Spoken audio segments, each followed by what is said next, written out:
Bob Feller was driving from his home in Iowa to Chicago to meet up with the general manager of the Cleveland Indians at baseball's winter meetings.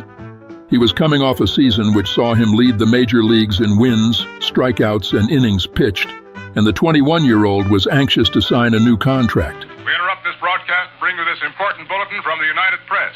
Flash, Washington. The White House announces Japanese attack on Pearl Harbor. But Feller never made it to the winter meetings. Instead, he drove directly to the federal courthouse in Chicago, where he was sworn into the Navy by former heavyweight boxing champion Gene Tunney, who was serving as a lieutenant commander in charge of the Navy's physical fitness program. The swearing-in ceremony was carried live on the radio throughout the country and filmed for use in motion picture newsreels. Feller shrugged off any praise for his quick enlistment. "We needed to set an example," he remembered years later. "I thought I could help." America would soon be at war, and so would Major League Baseball.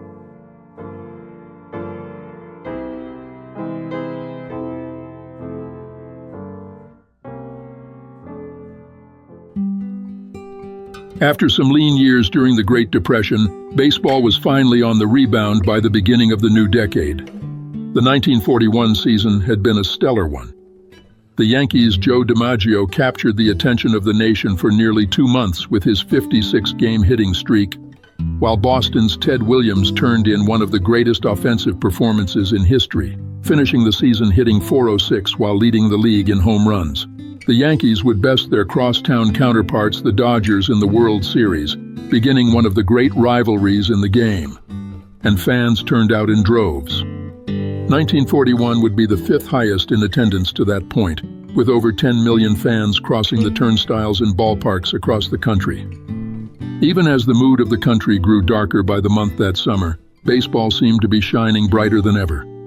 The national pastime held sway over the American public that no other sports league could rival. But the attack on Pearl Harbor immediately changed the mood of the country, as well as its priorities. Owners happened to be convening in Chicago for their annual winter meetings when the country was unexpectedly pulled into the war. Did it make sense to even plan for the 1942 season? Should baseball be played at all? The owners debated amongst themselves. Baseball's commissioner, Kennesaw Mountain Landis, took the unusual step of writing directly to President Franklin Roosevelt seeking guidance. "If you believe we ought to close down for the duration of the war, we are ready to do so immediately," Landis volunteered. "If you feel we ought to continue, we would be delighted to do so. We await your order." FDR wasted little time in responding. "I am sharing solely a personal and not an official point of view," the president caveated in his letter back to Judge Landis. "But I honestly feel that it would be best for the country to keep baseball going. There will be fewer people unemployed, and everybody will work longer hours and harder than ever before. And that means that they ought to have a chance for recreation and for taking their minds off their work even more than before." FDR's response became known as the Green Light Letter, and it convinced owners to keep playing baseball for the duration of the war, even as players opted to serve their country instead of their teams. For many players, the decision to put their career on hold in order to join the war effort wasn't much of a decision at all. "Baseball is the best game in the world," said St. Louis Cardinals star Stan Musial, "but it's still just a game. Some things are more important." Detroit Tigers superstar Hank Greenberg wasted no time in following Bob Feller's lead.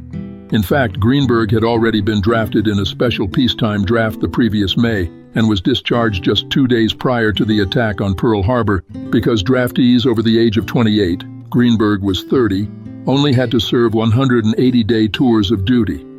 Not waiting to hear from the draft board again, the slugger immediately re-enlisted at his last rank of sergeant. "We are in trouble and there is only one thing for me to do, return to the service," Greenberg said at the time. "All of us are confronted with a terrible task, the defense of our country and the fight of our lives. If there's any last message to be given to the public, let it be that I'm going to be a good soldier."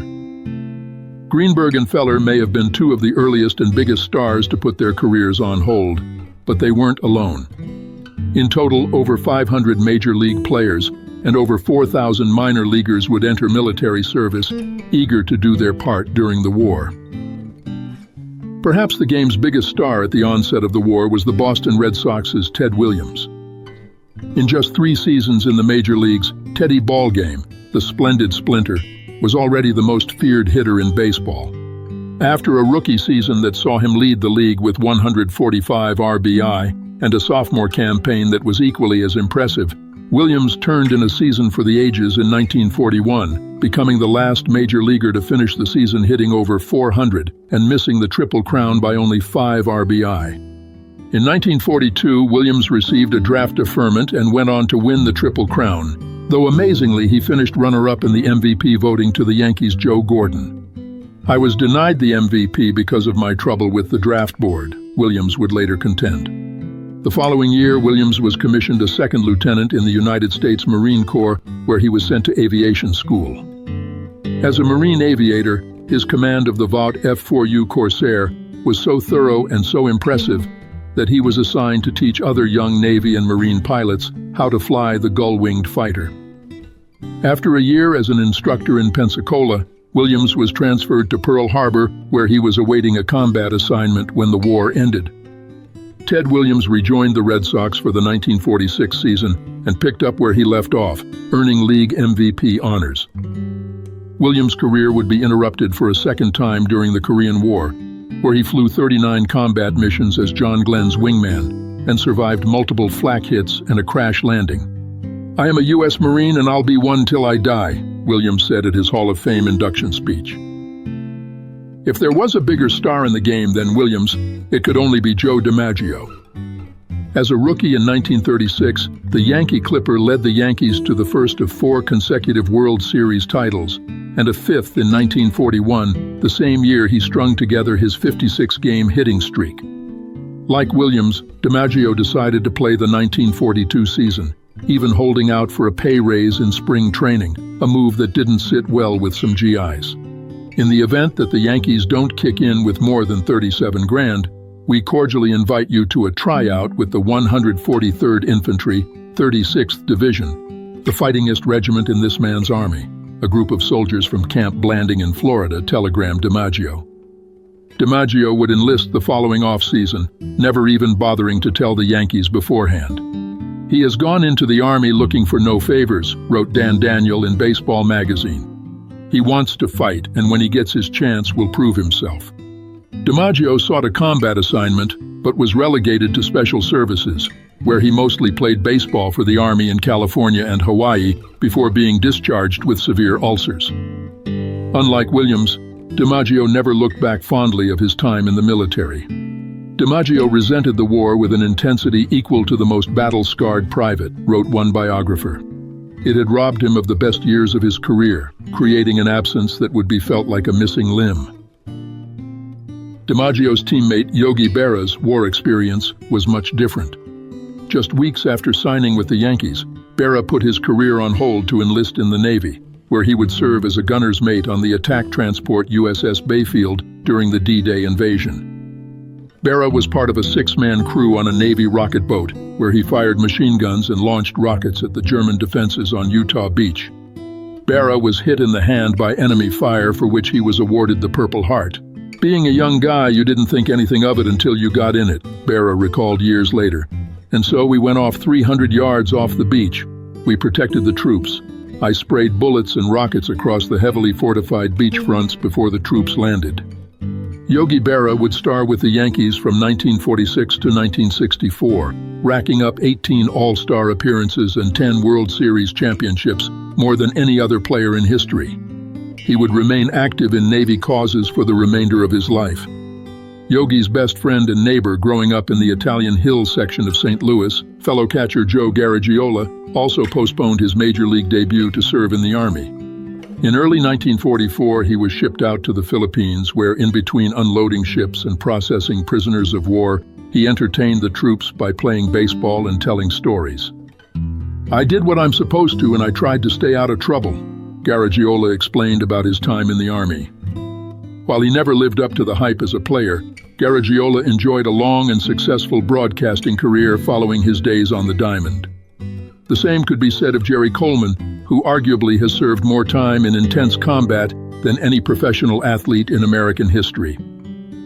Coleman was recruited by the Yankees in 1942 at the tender age of 17 and was Rookie of the Year in the Class D Pony League before he postponed his baseball career to serve his nation as an aviation cadet. Coleman entered Navy pre-flight school where he earned his pilot wings in April 1944 before being transferred to the Marine Corps. He served as a dive bomber pilot in the Pacific with a Marine Scout bombing squadron known as the Torrid Turtles, flying a total of 57 combat missions around the Solomon Islands and the Philippines. Jerry Coleman received 2 Distinguished Flying Crosses and 7 Air Medals for his service during World War II before he was discharged in July of 1945. Coleman resumed his playing career and was named Rookie of the Year in 1949, followed by World Series MVP in 1950. He would win a total of 4 World Series rings with the Yankees while missing another 2 years to serve in the Korean War, where he flew 63 combat missions with the Marine Attack Squadron, known as the Death Rattlers. Jerry Coleman remained in the Marine Corps Reserves until his retirement as a lieutenant colonel in 1964 and enjoyed a 4-decade Hall of Fame broadcast career with the San Diego Padres. "The best thing I ever did wasn't with the Yankees or in broadcasting," Coleman said at his Hall of Fame induction ceremony. "It was being a Marine." Another Marine of note was Brooklyn Dodgers first baseman Gil Hodges, who just 11 days after making his major league debut at the tender age of 19, decided to enlist in the Marine Corps. Sergeant Hodges saw action at the Battle of Tinian and was also part of the assault echelon at Okinawa, where he received a Bronze Star for heroism under fire. After the invasion, Hodges stayed on Okinawa working in intelligence and was charged with protecting classified documents during enemy raids. In one of his letters home from Okinawa, Hodges wrote to his parents that he could write all day and still not cover everything that he had seen. Gil Hodges would enjoy a Hall of Fame career with the Dodgers and was manager for one of the great underdog stories in baseball history as he led the Miracle Mets to the World Series championship in 1969. Another future Hall of Famer who was drafted shortly after making his major league debut was Warren Spahn, the winningest left-handed pitcher in the history of baseball. Private Spahn was assigned to the 276th Engineer Combat Battalion, which played a conspicuous role at the Ludendorff Bridge at Remagen, Germany. The retreating Germans failed to destroy this vital Rhine River bridge, allowing the Americans to pour across it in great numbers and drive into the heart of Germany. Enemy artillery severely damaged the bridge, and the 276th was engaged in making repairs under fire when heavy tank traffic caused the collapse of the bridge, killing several officers and men of the 276. Spahn was minutes away from taking his patrol of the Remagen Bridge when it collapsed. "That's fate for you," he would say in an interview in 1950. Warren Spahn received a Purple Heart for taking shrapnel to the foot. "After what I went through overseas, I never thought of baseball as hard work," said Spahn in reflecting on his Hall of Fame career. "You get over feeling like that when you spend days on end sleeping in frozen tank tracks in enemy-threatened territory. The Army taught me something about challenges and about what's important and what isn't." It wasn't just Major League stars who served overseas. Many Negro League players put their careers on hold to serve in combat too. Rising star Larry Doby was stationed on the naval base at Ulithi in the Caroline Islands when he learned of Jackie Robinson's minor league contract deal with the Montreal Royals of the International League. "It's the first time I believed that Major League Baseball might be a possibility," said the second man to break the color barrier. 44 years after the war's end, Doby learned about his election to the Baseball Hall of Fame from a phone call with Ted Williams. Fellow Negro and Major League star Monty Irvin spent 3 years in the Army with the GS Engineers, building bridges and repairing roads in France and Belgium. His battalion also served as a secondary line in case the Germans broke through at Bastogne during the Battle of the Bulge. "I had been a 400 hitter before the war and a 300 hitter after the war," Irvin would recall years later. "I had lost 3 prime years. The war had changed me mentally and physically." Then there's the curious case of Moe Berg, one of the brainiest and strangest men to ever play professional baseball. A graduate of Princeton University and Columbia Law, Berg was a journeyman catcher for most of his career prior to joining OSS, the forerunner of the CIA at the onset of the war. Fluent in 5 languages, Berg spent much of the war in Europe spying on the German atomic bomb program. Berg was awarded the Medal of Freedom, the highest honor given to civilians during wartime, but he refused it. After his death, his sister Ethel claimed the award and donated it to the Baseball Hall of Fame. Morris Berg rendered exceptionally meritorious service to the war effort, the Medal of Freedom citation reads, where he exhibited analytical abilities and a keen planning mind. He inspired both respect and endeavor on the part of his subordinates, which enabled his section to produce studies and analysis vital to the mounting of American operations. Berg spent his post-war years adrift, living with friends and families, unable to hold down his job. He died from an aneurysm in 1972, his last words being, "Did the Mets win today?" All told, 2 major league players and 137 minor leaguers would make the ultimate sacrifice for their country. Elmer Gedeon was a former 3-sport star at the University of Michigan and a promising rookie for the Washington Senators when he was drafted into the Army and later reassigned to the Army Air Force. Gedeon was piloting his 13th mission on a B-26 bomber out of RAF Borum in 1944 when his plane was shot down, only 1 crew member surviving. Philadelphia A's catcher Harry O'Neill appeared in just 1 game in the major leagues, never coming to bat, reminiscent of Moonlight Archie Graham, who was featured in the movie Field of Dreams. As part of the 4th Marine Division, O'Neill was gravely wounded at Saipan and sent stateside to recuperate. Once healthy enough, O'Neill insisted on returning to active combat and fought gallantly at the Battle of Tinian before being killed by sniper fire at Iwo Jima. Harry was always so full of life, his mother Susanna wrote to his college football coach just days after learning of his passing, that it seems hard to think he is gone, but God knows best, and perhaps someday we will understand why all this sacrifice of so many fine young men. Both Elmer Gedeon and Harry O'Neill were 27 when they died.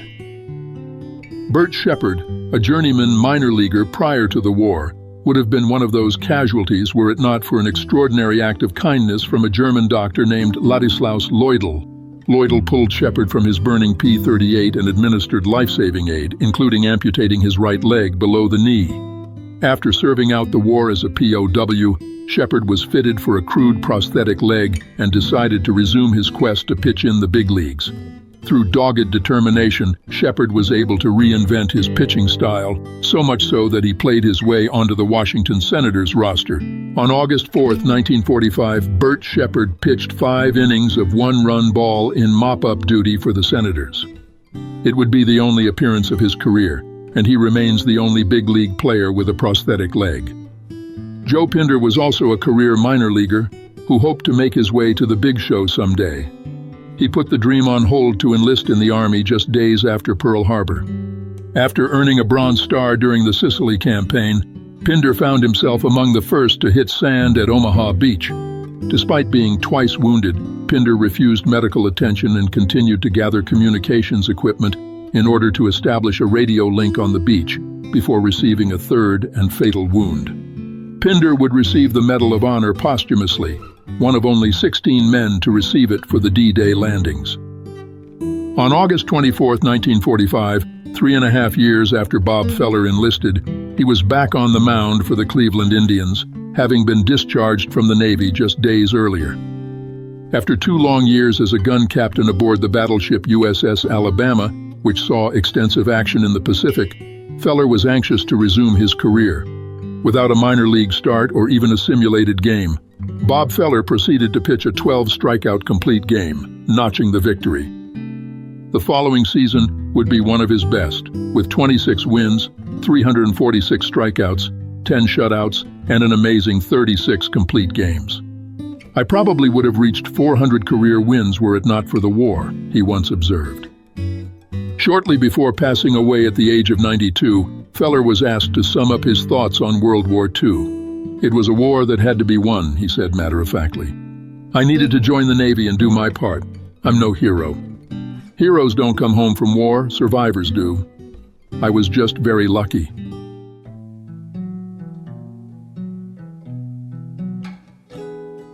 I don't want to set the world on fire.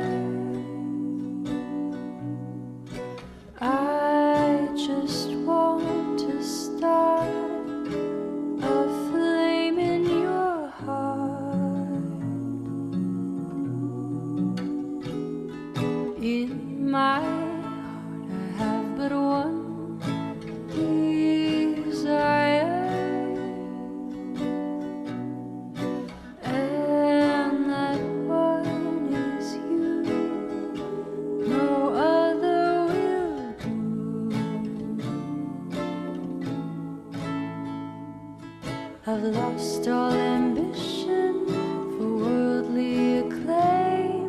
I just wanna be the one you love. And with your admission that you feel the same, I